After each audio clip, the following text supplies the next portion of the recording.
on vous en parlait à l'instant, le patrimoine bâti, l'histoire est très importante ici dans le Berry évidemment, mais principalement à Châteauroux. Et on va suivre notre guide qui lui va nous emmener justement vers ce Châteauroux médiéval. Bien ça mon Jean-Seb? Effectivement, on va replonger ce matin dans cette belle ville de Châteauroux, dans ce quartier médiéval dont la ville tire son nom.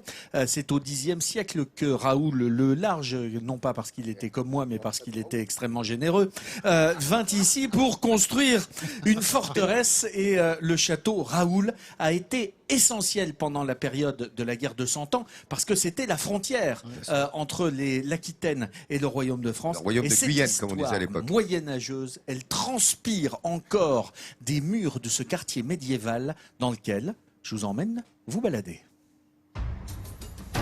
À Châteauroux, l'histoire de la ville est intimement liée à celle du château. Nous sommes au Xe siècle. L'insécurité et la barbarie font rage. Pour se protéger, le seigneur de la ville, Raoul le Large, érige un château fort pour lui permettre d'anticiper les attaques. Pendant 2 siècles, une dynastie portant le nom de Raoul va se succéder, expliquant ainsi la contraction de château et de Raoul en Châteauroux. 9 siècles plus tard, ce monument est toujours dans le cœur des Castelroussins. Ce matin, le château est visité par une école de la ville. Des enfants pour qui Moyen-Âge rime avec conte de fées et chevalier. Et c'est cet homme, Jérôme Descoux, à qui il revient le privilège de les faire voyager à travers le temps. Alors dans cette fenêtre, vous voyez, il y a plein de petits dessins. Comment ça s'appelle ces petits dessins que l'on voit? Des vitrailles, on dit des vitraux, mais c'est tout à fait ça, ce sont des petits vitraux. Et ça représente les différents, les gros villages du département de l'Indre, d'accord? Un cours d'histoire qui offre un aperçu géographique, mais pas seulement.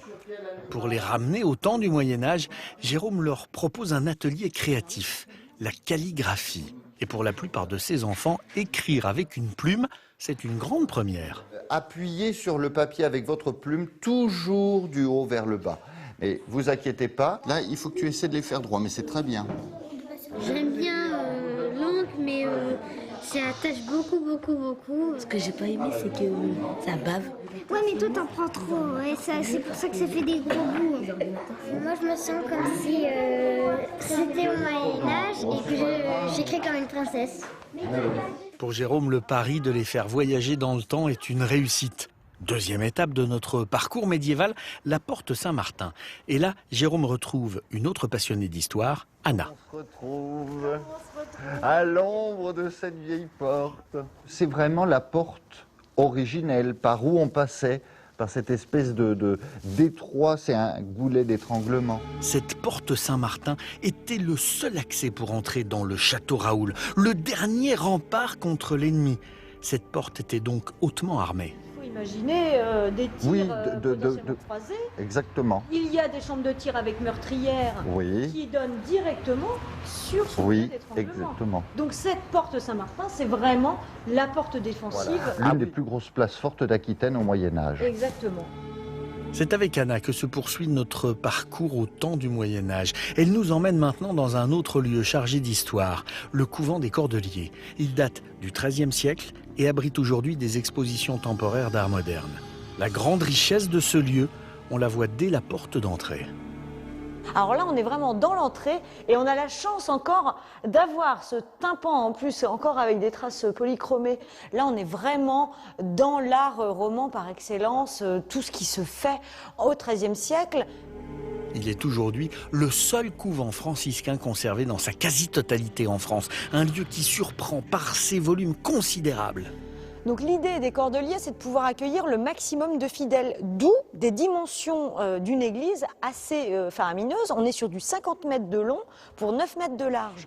Et donc on a cette voûte en forme de coque de bateau renversée, finalement qui est symptomatique de la simplicité de la voûte. On ne va pas partir sur des ogives, des arcs brisés, etc.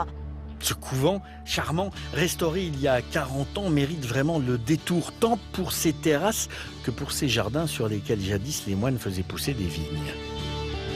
Je vous ai emmené ici, dans le jardin des Cordeliers, parce que vraiment, c'est un petit coin de paradis en plein cœur de Châteauroux. Et c'est un petit peu la transition entre la partie ville et la partie rivière. On a des ruisseaux, des sources d'eau qui sont hyper importantes aussi pour la vie des moines dans ce jardin.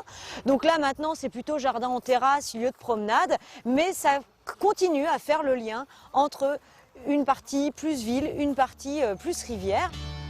Et c'est justement sur les bords de l'Indre que notre parcours du Châteauroux médiéval se termine. Bonjour Marcel. Bonjour, comment ça va? Ça va bien? Marcel organise des balades en canoë. Il propose 3 parcours qui permettent de découvrir la ville autrement. Un véritable cours d'histoire au fil de l'eau. Hop là. Ah bah c'est super cool même. Non, c'est très agréable. On a une vue absolument incroyable sur tous les bâtiments, sur la ville. Et c'est là qu'on comprend vraiment comment la ville et la forteresse de Châteauroux-Raoul en fait s'est construite vis-à-vis de la rivière. Ah, c'est super agréable. Hein. On a notre château Raoul. Les seigneurs de Déol se sont installés ici tout naturellement parce qu'ils sont protégés par cette rivière. Et sans l'Indre, Châteauroux n'existerait pas, très clairement. Aux dernières lueurs du soleil, le château Raoul se teinte d'une belle rousseur, justifiant plus que jamais le nom de la ville de Châteauroux. Château-Raoul, Châteauroux, vous avez vu comme ces images sont belles. Merci beaucoup Jean-Sébastien de ce petit parcours. Elle est belle ta ville, Michel. J'aime beaucoup. Ouais, je découvre, j'apprends des choses même avec vous parce qu'au Moyen-Âge, j'étais pas là. Je suis arrivé, Quoi je suis arrivé juste après et voilà. Donc